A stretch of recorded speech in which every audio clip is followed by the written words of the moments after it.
அனைவருக்கும் இந்த வாசிப்பாரத்தில் நான் Volkswagen என்ற நிறுவனம் also VW பற்றி தான் நான் கூறப்போகின்றேன். இது 1928 மேயில் 1937 ஆண்டில் இது தயாரிக்கப்பட்டுள்ளது. இது ஜெர்மன் லேபர் ஃப்ரண்ட் என்றவர் தான் இதனை கண்டுபிடிச்சிருக்கிறார்கள். இப்பொழுது அதன் ஹெட் குவார்ட்டர்ஸ் வால்ஸ்பர்க் ஜெர்மனியில் உள்ளது. இது மிகவும் முழு உலகத்திலும் இது உள்ளது.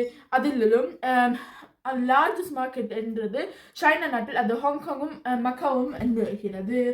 இது இப்போ நாட்சி ஆடல்ஃப் ஹிட்லர் என்றவர் அவர் என்ன கூறினார் என்றால் ஒரு கார் நிறுவனத்தை செய்யணும் என்று இதன் இவர் இந்த நிறுவனம் Volkswagen என்றவற்றை உருவாக்கிய உடனே அதை வெண்டனால தான் Volkswagen என்ற நிறுவனம் முதல் தான் ஓடப்பட்டுள்ளது. அதனால இது மிகவும் நல்ல ஸ்பெஷலானதாகும். இதெல்லாம் நீங்கள் ஃபவ்வேயில் என்ன மிகவும் வித்தியாசமான நிறுவனத்தில் லோகோவும் வித்தியாசமாக இருந்தது. 1930 ஆண்டிலே ஒரு வித்தியாசம் இருந்திருக்கும். இதன் தொடர்ச்சியாக வித்தியாசமாக இருக்கும். இதோட ஜெர்மன் நாட்டின் நிறுவனம் என்பதால் இது மிகவும் பெருமையும் ஜெர்மன் நாட்டிலும் இருக்கலாம்.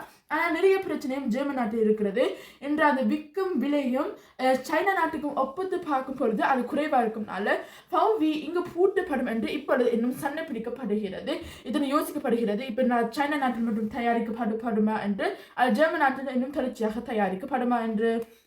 இதான் இன்றைய வாசிப்பாரம். நன்றி, வணக்கம்.